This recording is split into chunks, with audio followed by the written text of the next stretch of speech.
Hello and welcome to Movies on the Side. This is Stephen Robles. And this is Nate Baranowski. And this week we're reviewing the 2017 movie musical Newsies, which is on Disney+. Look at me, I'm the king of New York. Open I thought you were going to join the gates and seize the day. Santa Fe. Okay, I just wanted to start with actually singing because we're doing a musical. Stephen, here's what we're going to do at the end of this episode. And through the magic of editing, I think we'll take out the 2 minutes of very, very silentness before that. What? You'll take that out too. Okay, what is happening? I don't know what you're saying.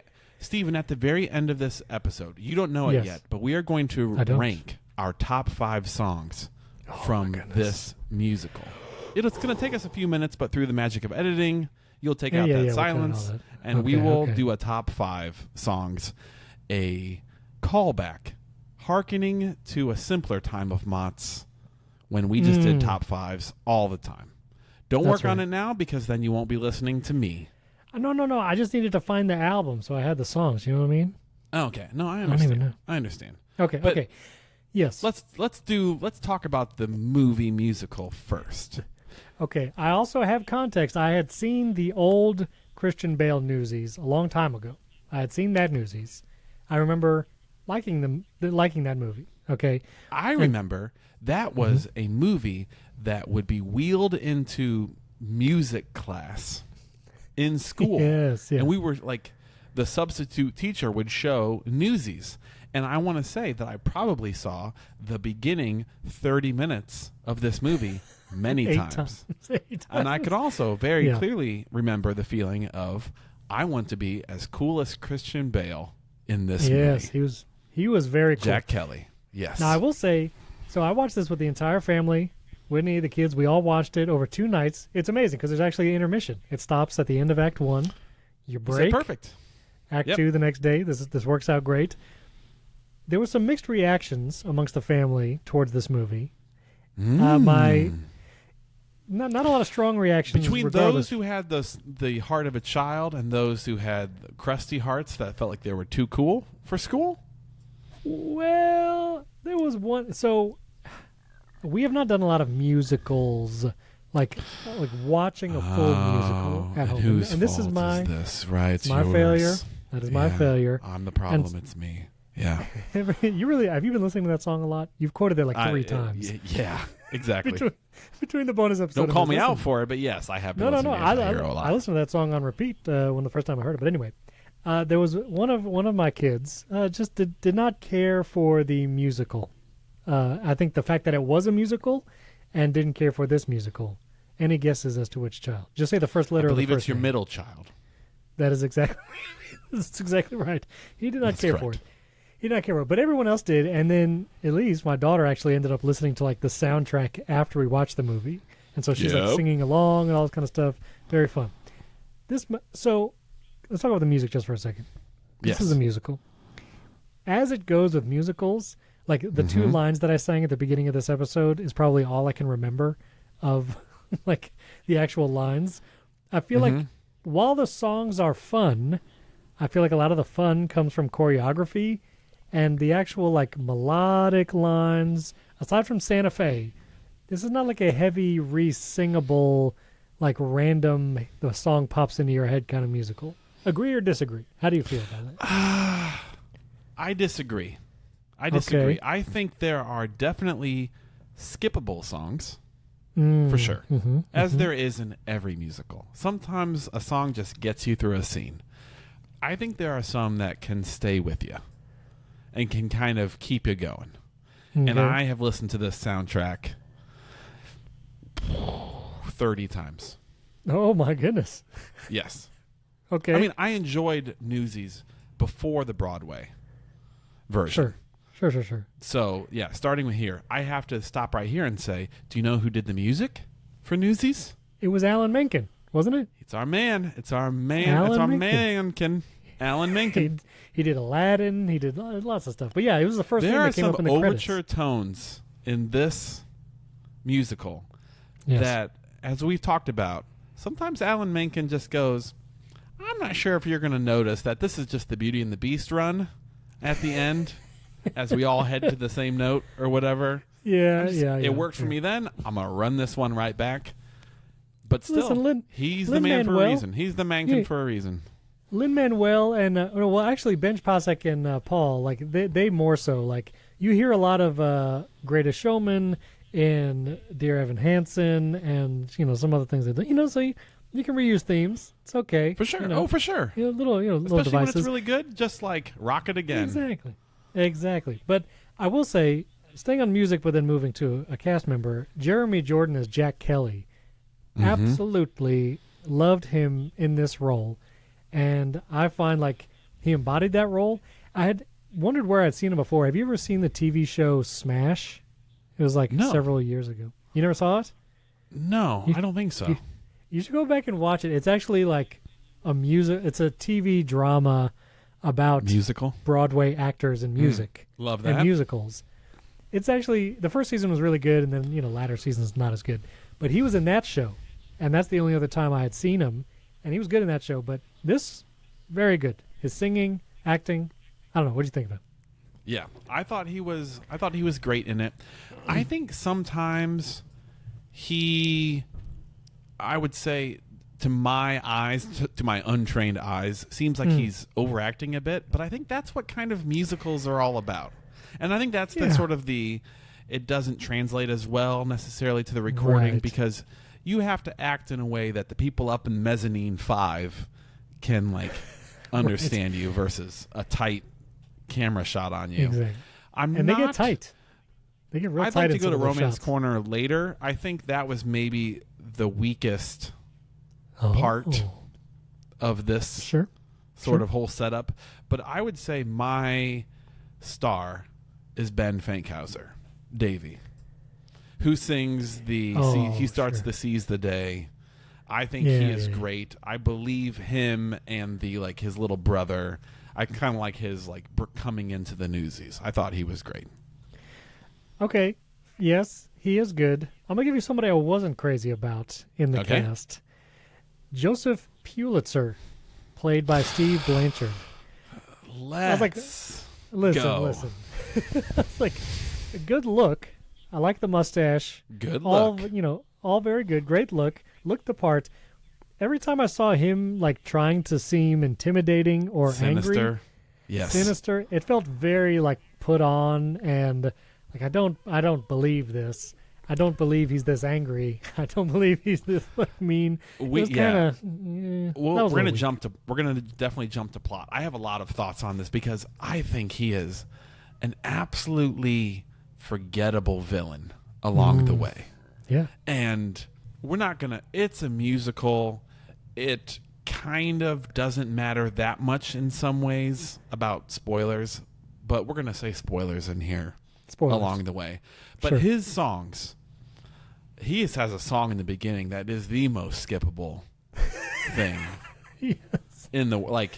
Just skip right through it. I'd skip the whole scene if I could. Yeah. Oh, also, so just as a side note, and he only appears at the very end. I don't even know who the actor's name is, but whoever plays Teddy Roosevelt, Teddy Roosevelt, that's rough. My entire family commented on his mustache because it is not a good mustache. Teddy Roosevelt, I believe, is the same guy who played his barber at the beginning. Oh, really? Same actor. In musicals, you kind of all right, you're this in Act 1, you come back in Act 2.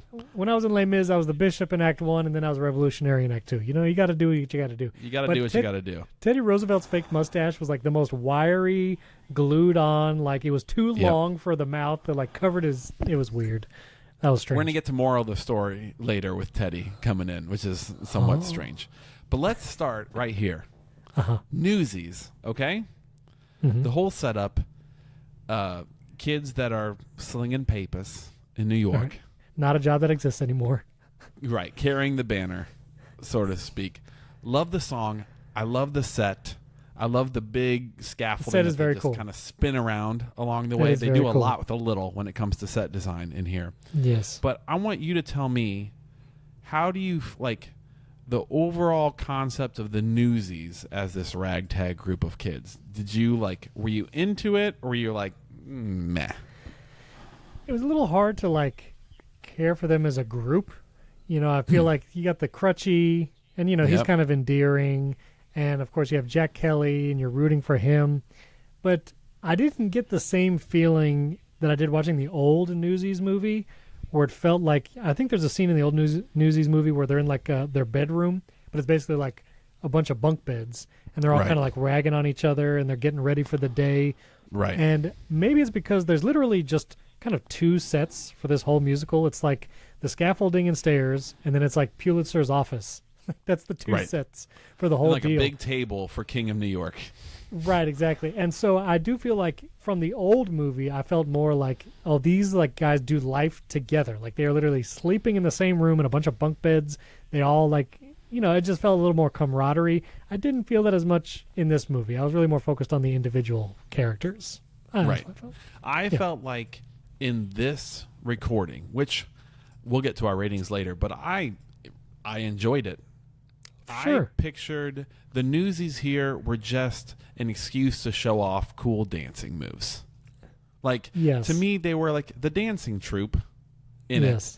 And, like, if you enjoy dancing, which I know that your eldest son is a dancer, I thought it was very cool to see, like, using newspaper underneath your feet as, like, a sliding around dance move kind of thing. Now, I will say the choreography, like, incredible throughout the entire musical. And my middle son also does hip-hop dance, so they both do it. And actually my daughter does ballet, so I guess they all dance. And I will say the scenes that won everybody over was like King of New York, this incredible choreography, people doing backflips, and the tap dancing number. Everybody was like, dancing. Are they really tap dancing? And I'm like, yeah, I think they're really tap dancing, like all of them together, so in sync, so just like powerful as a whole ensemble, singing, like killing it singing, and also killing it dancing. Like those scenes are like worth the price of admission. Like the choreography is amazing. So, yeah. Okay, yeah, I feel the same way about the Newsies. I feel like you're supposed to care about Jack Kelly, maybe Davey, maybe Crutchy. I felt bad for Crutchy when he was like put away in kid jail.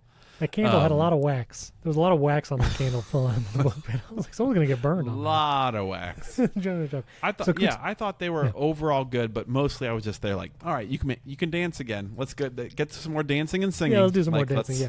Let's do this. I want to talk about Romance Corner, Nate, because I'm ready. Jack Kelly and Catherine, who, spoiler, is Pulitzer's daughter. It is Pulitzer, right? You hear people say it and it sounds uppity, but that is actually how you pronounce it. No. Otherwise, it's Pulitzer. Well, people say Pulitzer. Oh, Pulitzer. No, it is Pulitzer. No. But I think you say Pulitzer, and then someone's like, actually, it's Pulitzer.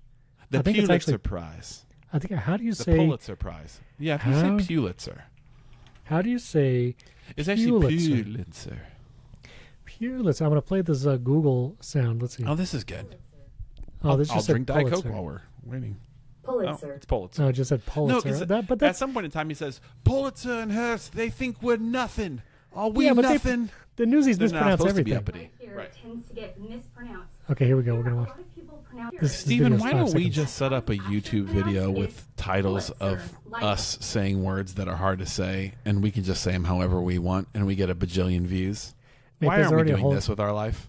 There's a whole YouTube channel with that, and me and my kids and wife have watched it many times. They'll show the word Chipotle on screen, and they'll be like Chipotle, and it's hilarious. Like every video is 3 seconds long, just with 6 million views. Yeah, it's ridiculous. Okay, back to Romance Corner. She is the daughter of Pulitzer, and Catherine, I think she has, which I know your wife's thoughts on Idina Menzel. If she thought. When you started the first half of that sentence, when you said you know my wife's thoughts on it, I was like, I am very curious what's about to happen, because I don't know that very much. I know how your wife feels about vocal performers that 100%. resonate out through the nose in a very, I would say, bright and or sharp, like cheddar, tone. I assume that Catherine's singing did not bring great joy to Whitney. I don't think there was a lot of. I don't think there was a lot of comments on it. I'm gonna text her to ask if she can comment real quick on it. Hey, do you have an official statement? I thought that her audition was great. There is not really a female lead in the movie. There's like a love interest who doesn't really get much to do, but some of the additional songs were from her coming in. And I thought that her song that starts, write what you want, but they say, all I know is I don't know what to write or the right way to write it. Solo, this is it. Yeah. Right? Yeah. I thought that was a really clever song and a good addition to it. I also think her as the King of New York, which is a change from the movie, that she is the writer that kind of exposes. Oh, we have a special guest. Whitney's here? Yeah. Hold on. I'm gonna give her the headphones. Hold on a second. And you can. This is like.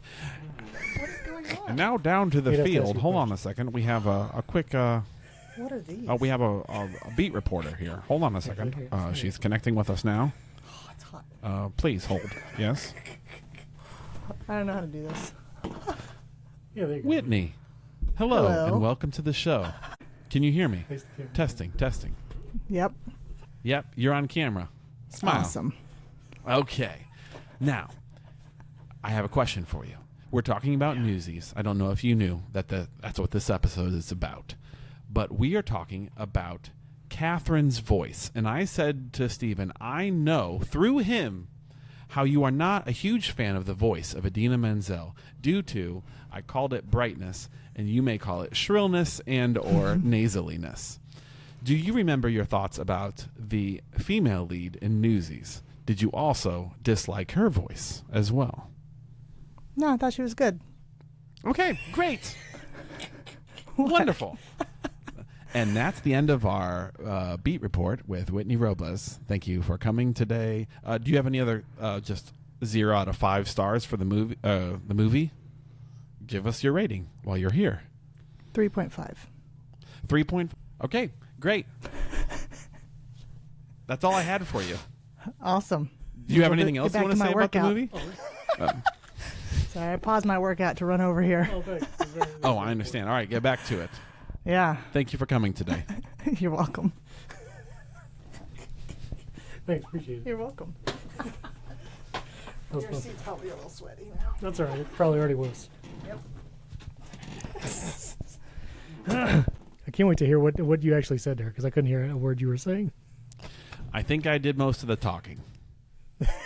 I knew that just from standing here. I knew that. Okay. Where were we? I felt like it was a bit of a deposition, and I was interviewing someone who was like, why am I here? Why have you brought me into this room? That is accurate. I mean, I sent her an ominous text. You just kidnapped her. Yeah. Can you come to the office for a moment? Get in here right now. So, Romance Corner. Yes. That's where we were.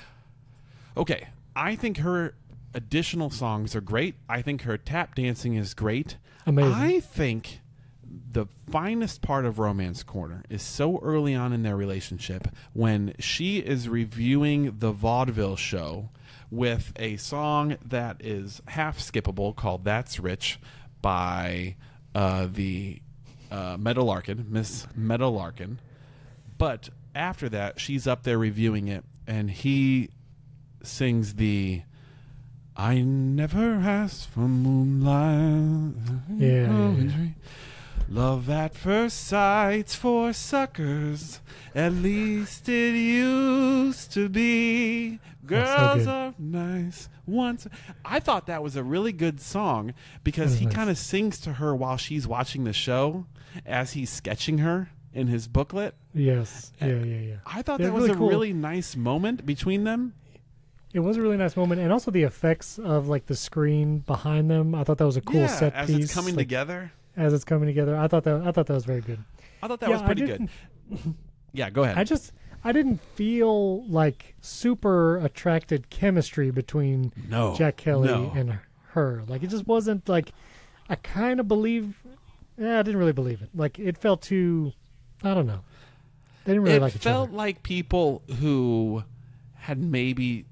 Well, man, then again, I've seen Broadway with like romance stories a la Wicked, and I still believe it. So you could have told me that, yeah, they've done 500 recordings of this musical, and they're just like, just get through the parts where we have to do like the look longingly into each other's eyes. Sure, maybe. There is a giant loop, no, not loophole, black hole. There's a hole, a plot hole, as they call it. A thing that I just can't understand. Okay. She is Pulitzer's daughter. She is pro Newsies. She is writing a story. She's a female reporter who is like not great for her. She's trying to rise up through the ranks. Okay? Her dad basically tries to kill her love interest. Like, he is full on like, I'm going to rough him up. I'm going to send him to kid jail. The Delancey They're going to die brothers. there. They're going Like, to, yeah. Mm-hmm. Like, we are going to literally, like, this movie musical is like kind of kidified for Disney, but he's a bad dude who wants to like hurt kids. And she, first off, doesn't reveal that she's the daughter, which is correct. Red flag number 1. Yes. And 2, she's at the end of this musical, she's like, well, Dad, he's awfully concerned about you, the newsie, and my greedy old dad is just like, what a sourpuss. Right. Really downplays. Instead of like, my dad needs a to go to megalomaniac. jail. Yeah, he is, that is true. My dad's a greedy capitalist. Aw.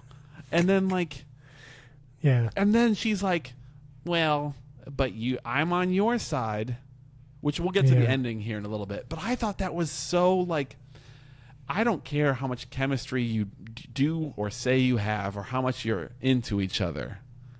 I think if your dad tries to, I don't know, snuff out your love interest, you and your dad would not be cool anymore. That is true. Right? Yes. I feel like yes. And if your girlfriend, if your girl's dad is the one who's trying to destroy you or blackmail you or rough you up, would you be like, hey, I guess we have our differences. We can't be together anymore. Yeah, I mean, listen, love is blind to many things. Okay. No, but hold on a second. Yes. Do you remember how this movie ends? It's weird because Jack Kelly is still planning to go to Santa Fe. Yes. He's like, I see you guys. I'm out. And then Teddy Roosevelt says, wait, you should draw illustrations for the newspaper for Mr. Pulitzer. Uh-huh. Yeah. And then she's like, yeah, you should do that. And then I guess he stays and works for him. And then her dad gives him a job. It's right. Like, all right. I guess you're on the payroll now. That is very bizarre. Yes. I was like, you can't work for this guy. Yeah, that is. He will off you in the, like, Pulitzer will off you in the night. Like, I wouldn't stay around New York. They might as well have ended the musical with Pulitzer, like, going to Jack Kelly, like, well, all right, you want to go to the bar? Yeah, okay, let's do it. Like arm in arm. They're just like best friends. Like, it's weird. You beat me out in this, like, your strike worked, and you pulled one over on me. This is where this movie departs so far from, like, what I assume to be, like, brutal, like, realities of these barons who just, like, I am going to make money and no one will stand in my way. Tycoons, as they say. Tycoons. Like, this does not end with, like, hey, you got one over on me and you cost me $1 million in 1903 or whatever, and now we're fine and I'm going to pay you to draw cartoons. No, it ends with they never hear from Jack Kelly again. Yeah. No one hears from Jack Kelly again. He's in Santa Fe with the fishes. With the fishes. Yeah, the ending is a little bizarre. Let's go to moral of the story real quick. Okay, yeah, go ahead. Because I have to talk about this as well. This movie has a very like underdog, obviously, story, rising up against the powerful man, right? It's got the like, both Cara Lindsay, Catherine, and all of them, they like rise up and they realize that with the power of both an organized union and like the power of the press, we can topple the tycoon, right? That is like kind of the undertones of the whole thing of like, hey, give us this next century and we're going to run the world. We're going to do this thing. This movie ends with the tycoon stays in power. Right. Everything is as it is. And they join into his brutal capitalist venture by being part of the company at the end. This movie does not know what it wants to be. I think at some point in time it was like, listen, it's great that they joined a union and all and got like 10 more cents for their paper and cool. But we also can't make Pulitzer as a bad guy, because maybe somewhere out there, the great-great-great-great-grandson of Pulitzer, who's doing all the prizes these days for journalism, is like, whoa. He has to kind of be like, he's just a businessman doing businessman things, not he's trying to imprison children. I mean, I don't think this is based off a true story. Correct. Right. But it's got Teddy Roosevelt, who is the star. There's the star of this show. There are truths in it for sure. I think it's like, not to draw another all parallel things to all people. No. To draw another parallel to Barbie, which also just a crazy miss. I don't know if you saw, but like Greta Gerwig was not nominated for Academy Award for Director, which is insane. Like, insane. The Oscars are doing patriarchy well. Yeah, exactly. Like, basically that this year's Academy Awards is the plot of Barbie. Right. It's just like Ryan Gosling even. With Ryan Gosling gets, yeah. Well, he actually had a statement and he was like, I can't believe that neither Margot Robbie or Greta Gerwig got nominated, whereas I, playing Ken, did. Like, kind of insane. But maybe that kind of goes to the point of what you're saying of like this movie. It's like when this musical was written, which I don't even know. I mean, the old movie's like early 90s maybe. Yeah, like very early 90s, maybe 91-ish, 92. Maybe then it's like you can kind of address some of the issues, but you also have to like have the biggest like we're half kidding at the end so you don't get in trouble or whatever. And like compare that to today where Barbie could make a lot of, well, again, it still did it very tactfully. And, for those who are just so like blinders on, probably don't even see half the commentary that the movie did on culture and on society. Like maybe it had to like do that, like what you're saying, like kind of like skirt around painting this dude as like a literal like Jafar character. Like, right. That they kind of, do this. So, which it feels a little weird. It goes back to the weird ending. Like Jack Kelly's going to go work for this guy now that. Well, and it's not a true story. So why do you have like the hero who rises up and like leads this ragtag group of newsies against and like takes down? Yeah. Well, it doesn't take down anyone. I guess they just no one gets taken down. They get one win in their like they get basic child worker rights for like a moment or whatever. But why have him work for it? And I think it's the only way that the audience would believe that him and Catherine could be together is if... Oh, true.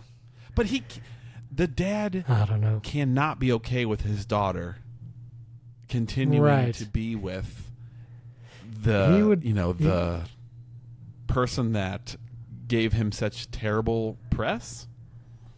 I don't know. It is weird. I give it to you that the moral is ambiguous at best. Ambiguous. Ambiguous at best. And yeah. So anyway, we need to rate this movie and then do our top 5. I'm going to just go right out there and say it. I'm going to give it 3 out of 5 Papes. The Papes. Mm-hmm. 3 out of 5 Papes for this movie. I enjoyed watching it because I love musicals. It wasn't my favorite musical, but I think the choreography is worth it, and it's on Disney Plus. You could just go watch it if you have Disney Plus. And I really like Jack Kelly, and especially some of his solos. I think he's really good. So 3 out of 5. That's what I say. Yeah. I'm going to give this one 3.5 out of 5. And here's my bump. Okay. It is not hard hitting, as we discussed. The plot does not knock you over. It's just like kind of a cheesy romp that kind of pretends to be back in the day, but it's just like cool costumes, cool dancing, and like a fun plot and a bad guy that you root against until he becomes the employer at the end. And I think it's really fun. I think that anyone who likes musicals will like this recording of a musical. And I also think that this soundtrack is 80% very good.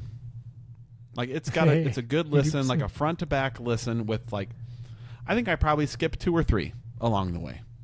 Okay. Now I've not listened to the soundtrack like you have, so I don't know if I could speak to it as authoritatively. I'm trying to put together my top 5 quickly, which can we take a minute here? Yeah, I'm gonna take a minute. I'm almost done because I only remember basically these 5 songs. So, and then we should probably just pull up the track listing. Yeah, I'm looking at the album on Apple Music. All right, I'm ready. You haven't added any songs to our collaboration yet. That's fine. I'll get to it. This is kind of hard for me, to be honest. Still waiting for Apple's email to send me a Apple Vision Pro review unit. Haven't gotten that yet. Any day now. So, should I bring it for you and Jacob to try? Yes. Okay. Yes. Is it going to be awkward if I want to actually record your reactions? No. Maybe. That's okay? No. That's fine. No, don't do it, or no, it's not awkward? No, it's fine. I'll do what I have to do.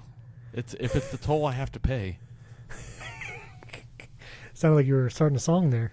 Okay, let's see.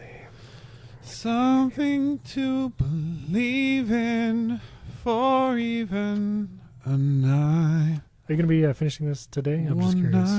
All right. I'm ready. The world will know. All right, Stephen, I'm beginning with an honorable mention because I can. Okay. Which is a lot of them, but I'm going to put in Something to Believe in, the romance song towards the end. I was just looking at... Yeah. Okay. I thought the lyrics... I have something to believe in now that I know you believe in me is, again, cheesy as all get out. But it's pretty good, though. It's pretty good. If you can't do cheesy lines in a musical, when can you do them? Literally made for that. Exactly. Yeah, and then I think my other sort of honorable mention is the I Never Planned on You, the one that we talked about while he sketches the song. Yeah. I was literally looking at Something to Believe in as you were saying your honorable mention, because I was like, maybe I'll say that as my honorable mention. So there you go. All right. Yeah. What's your number 5? My number 5 is Watch What Happens. It is her song.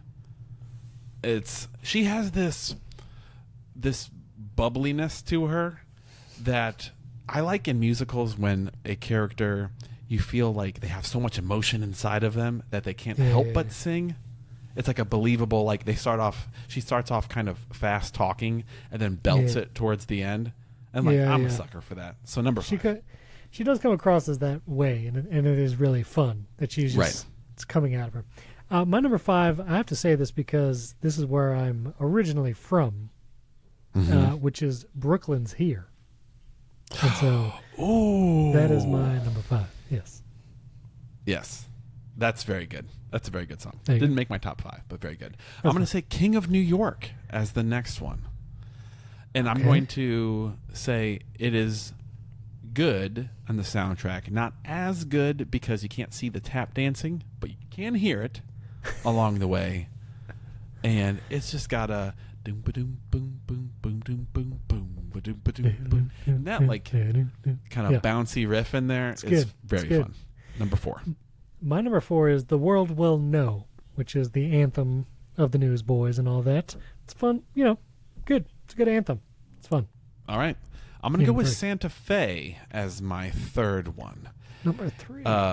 He rips it in this one. He lets it loose. I'm going to say at full volume, Jeremy Jordan isn't my favorite singer.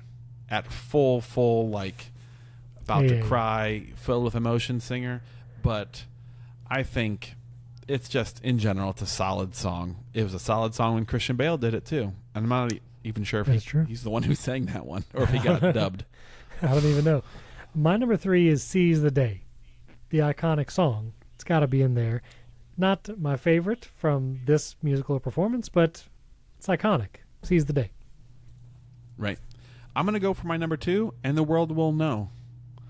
It has a... I think it kind of hits me in the rebellious sort of side. It's like that perfect mix of like, when the circulation bell stops ringing, will we hear it?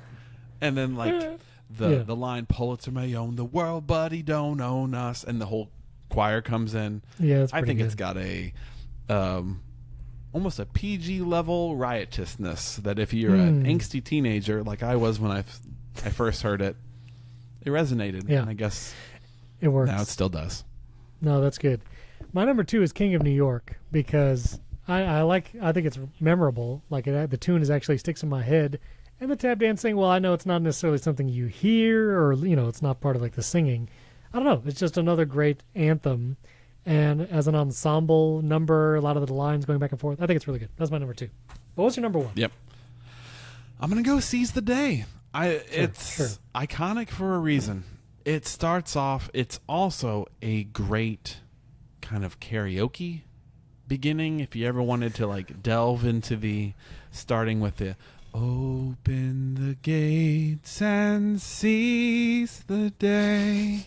You kind of can start off. It builds. Really quiet and really meek, builds. And then you can really go for it. Yeah, I think it's cheesy, but I'll say it one more time. Inspirationally cheesy. Cheesily inspirational. Just like Pizza Hut pizza. Sure. We didn't get sponsored by them. No, they're not a sponsor. I don't understand how this was not your number 1 too, but I put Santa Fe as number 1. I mean, when it comes to like the song of a musical, I feel like Seize the Day is there, but I don't know, hearing I think Jeremy Jordan sing it, but I mean Santa Fe, it's just so emotion pulling, and I don't know. He sung it really well too. Like he just performed it really well. He did sing it well. I think the ensemble nature of it gave me the bump over the sort of the solo. If I was going to say, hey, someone's coming up to the mic at open mic night and they're going to sing Santa Fe, it's maybe a little try-hardy for me when it comes to someone who's really looking to belt it out. And that scares me a little bit. You'd have to really nail Unless it. they are Jeremy Jordan. If Jeremy Jordan comes up to the mic, that's what I'm saying. Like, let it go. Yeah, you're right. You have to nail it. It's like coming out and singing On My Own or Somewhere Over the Rainbow. Dream. Like so many people do Somewhere Over the Rainbow, and it's like, don't karaoke that unless you're going to bring it. If you're going to do a Whitney Houston song, you better come. You just don't. You don't all the way. Oh, you don't. Don't do it. I mean, who can do a Whitney Houston song? No, I don't do Whitney Houston. I know about 3 people personally, and that's it. Personally, they're going to do And I Can Always Love You and actually do it justice. They're the best singers that they would be the 3 best singers I've ever known in my life. You know 3. Okay. You know at least 3 who could do it. They probably wouldn't karaoke it, though, because they would, what? They wouldn't choose to do it. If you're good enough to do it, you know that you shouldn't. You don't. Maybe that's what it is. Thank you. Yes, that's exactly what I'm saying. If you're good enough to do it, it's like you don't do it. If you're old enough to buy a katana, you shouldn't buy the katana. Can I tell you one quick story? If you want it too bad, you shouldn't buy it. I was on a cruise ship when I worked for the travel company, and I was there guy I worked with there and his wife, and we actually did karaoke. This is the only time in my life I've ever done karaoke. Okay. His wife sang Somewhere Over the Rainbow. No one had ever heard her sing. No one knew she could sing. She actually killed it. Like, it was actually really good. She crushed good. it, yes. And I was like, I had already agreed. Karaoke, surprisingly, is so amazing. Good. That is so good. I had agreed to do the karaoke before hearing her sing, and now, like, I would not have agreed to do it if I had heard her first. And I chose to do And the Way You Look Tonight or something like that. The music starts. I started in the wrong key. Like, I can't find the pitch. No. I couldn't find the pitch. It took me like a measure and a half to find the pitch. And from then on, I was just like, it doesn't matter even if I do a halfway decent job at this. This is... I'm spreading the news. No, it was leaving today. It was the... what was... No, it was a... What was the song called? It was Someday When I'm Awfully Low. The Way You Look Tonight. Someday... And I was thinking, I have a lower voice. I have a lower voice, and so I assumed, I was like, someday. But it really needed to be like, someday when and I missed it. Have you... I'm so embarrassed. You haven't done enough karaoke in life, which is fine because you're probably better for it. There is nothing worse in karaoke than starting a song and realizing that the key that this song is in is not going to go well for you. Too high. It's not going to go well. You're going to be jumping into a weird falsetto. Thinking, I'm comfortable now, and we haven't even gotten to the part at the end. Am I going to falsetto this? Is that what I'm about to do in this? Or better, you need to make it comedic. Am I going to scream this? You got to crack, and you got to make it funny. Otherwise, you're just going to look like an oaf. Like, you can't do it. You got to put on your clown shoes, and let's go. That's why I don't karaoke. All right, great episode. Great episode. Listen to our bonus episode, patreon.com/movies on the side, or direct an Apple podcast. We actually talked about weddings today. I think it was pretty fun. And as we always say, I didn't get named wasn't prepared. Look for There's an AT&T ad. Brought to you by AT&T. Hold on a second. Oh, there's no quotes for this. Wait, hey, I can remember it. Hold on a second. Hey, crutchy. Wait, hold on a second. That's my cigar. You'll steal another. Hey. It's bath time at the zoo. Just thought that I'd surprise my mother. If you can find her, hey, who asked you? Boom, boom, boom, boom, boom, boom, boom, boom, boom, boom. Ooh, that's good. That was good. All right, nice.